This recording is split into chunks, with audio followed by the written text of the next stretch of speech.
Kalian nyari anime yang aman ditonton saat puasa? Kalau iya, maka kalian harus nonton anime Barakamon, sebuah anime slice of life komedi yang tayang di tahun 2014. Dimana ketika masuk bulan Ramadan atau bulan puasa, aku tidak pernah bosan untuk merekomendasikan Barakamon. Karena Barakamon itu sangatlah bagus dan sangat aman ditonton saat puasa. Maksud amannya itu adalah tidak adanya scene ecchi yang dapat membatalkan puasa.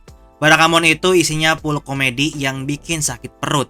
Nah, untuk ceritanya, Barakamon itu berpusat di karakter Handasei, seorang seniman kaligrafi Jepang yang masih muda. Dan bisa dibilang dia itu baru masuk di dunia kaligrafi Jepang profesional. Nah, meski dia masih muda, Handasei ini tuh adalah orang yang sangat berbakat.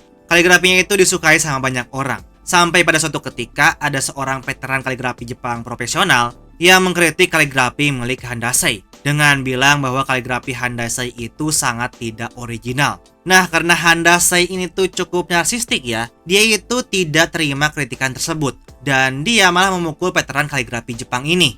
Nah, karena beritanya mulai tersebar bahwa Handa itu memukul seorang seniman veteran, ayah dari Handa pun memutuskan untuk mengasingkan Handa ke sebuah pulau terpencil yang jauh dari perkotaan. Yang tujuannya itu untuk membuat pikiran Handa itu lebih tenang dan membuat Handa bisa berpikir lebih dewasa. Namun bukannya Handa menepati ketenangan di sebuah pulau terpencil, yang Handa dapatkan itu adalah kejadian-kejadian yang absurd dan random yang muncul dari para penduduk pulaunya. Salah satunya muncul dari bocil bernama Koto Ishinaru yang kelakuannya itu sangatlah bocil kematian banget. Nah, kejadian-kejadian absurd dan random yang Handa alami di pulau tersebut menghasilkan sebuah situasi komedi yang sangat lucu. Selain komedinya, kita pun dibawa untuk menikmati pulau terpencil Jepang. Dan kita juga dibawa untuk merasakan proses Handa dalam mencari jati dirinya sebagai seorang seniman kaligrafi Jepang. Dari segi genre slice of life dan komedinya sangatlah terasa banget.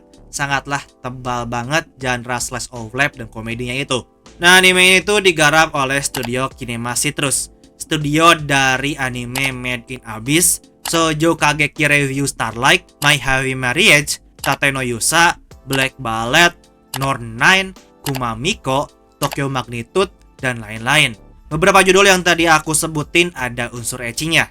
Tapi untuk Barakamon, aku jamin tidak ada unsur ecchinya sama sekali. Karena tidak cocok juga jika Barakamon itu dimasukin unsur ecchi, karena ada karakter anak-anaknya di anime ini. Terlebih Barakamon juga menggayat seiyu anak-anak. Jadi kurang pantas aja jika Barakamon memiliki unsur ecchinya. Nah, Barakamon ini tuh tayang di tahun 2014 dengan total 12 episode tanpa sequel.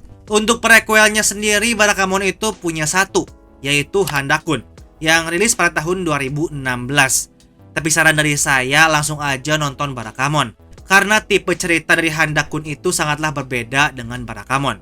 Nah, meski Barakamon itu tayang di tahun 2014, dari segi visual sangatlah nyaman untuk ditonton, sangatlah bersih dan sangatlah indah.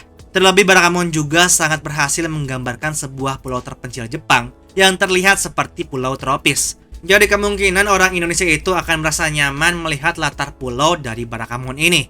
Namun untuk visualnya, kalian jangan berharap visualnya yang plesi-plesi. Ya, karena ini tuh adalah anime slice of life komedi, bukan anime action atau adventure. Jadi nggak ada visual plesi-plesi di anime ini. Nah, untuk seiyunya dimulai dari protagonis Handasei diisi oleh Ono Daisuke, seiyu Erwin Smith dari Attack on Titan, Kujo Jotaro dari JoJo, Sebastian dari Kuroshitsuji, Heiwajima Shizuo dari Durarara, Sinbad dari Magi, Ushiromiya Butler dari Umineko, Midorima Shintaro dari Kuroko no Basket, Koizumi Itsuki dari Suzumiya Haruhi, Fafnir dari Kobayashi, dan lain-lain. Masih banyak pokoknya karakter yang diisi sama Ono Daisuke ini. Karena Ono Daisuke itu adalah seiyu yang sangat veteran dan populer. Jadi gak bisa dihitung sudah berapa banyak peran yang dia isi. Nah, untuk protagonis kedua yaitu Koto Ishinaru diisi oleh Hara Suzuo, seorang seiyu yang masih pemula banget dan masih muda. Yang mungkin ketika perilisan dari Barakamon itu, Hara Suzuka ini tuh masih berusia sekitar 9 tahunan. Maka dari itu aku bilang bahwa Barakamon itu sangatlah tidak cocok untuk dimasukkan unsur ecchinya, karena mereka itu menggait seiyu anak-anak. Nah, tapi walau masih anak-anak, Hara Suzuka ini tuh sangatlah berhasil memberikan vibes bocil kematian dalam karakter Koto Ishinaru. Nah, selain Hara Suzuko, Barakamon juga menggait seiyuu anak-anak lainnya, yaitu Endorina, yang mengisi karakter Kubota Hina. Lalu juga ada Kimura Seiya sebagai Ohama Kentaro. Untuk seiyuu non anak-anak yang populer, ada Sawabe Junichi sebagai Kawapuji Takao, lalu Uchiyama Kouki sebagai Kido Hiroshi, lalu Okubo Rumi sebagai Arai Tamako, dan lain-lain.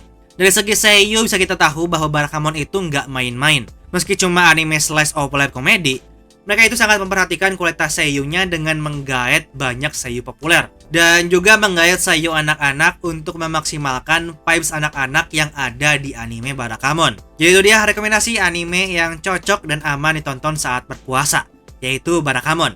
Kedepannya aku tuh akan merekomendasikan anime seperti ini selama Ramadan.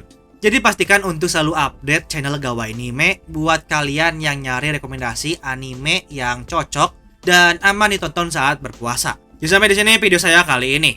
Terima kasih semua yang sudah nonton sampai akhir dan sampai jumpa di rekomendasi anime Ramadan selanjutnya.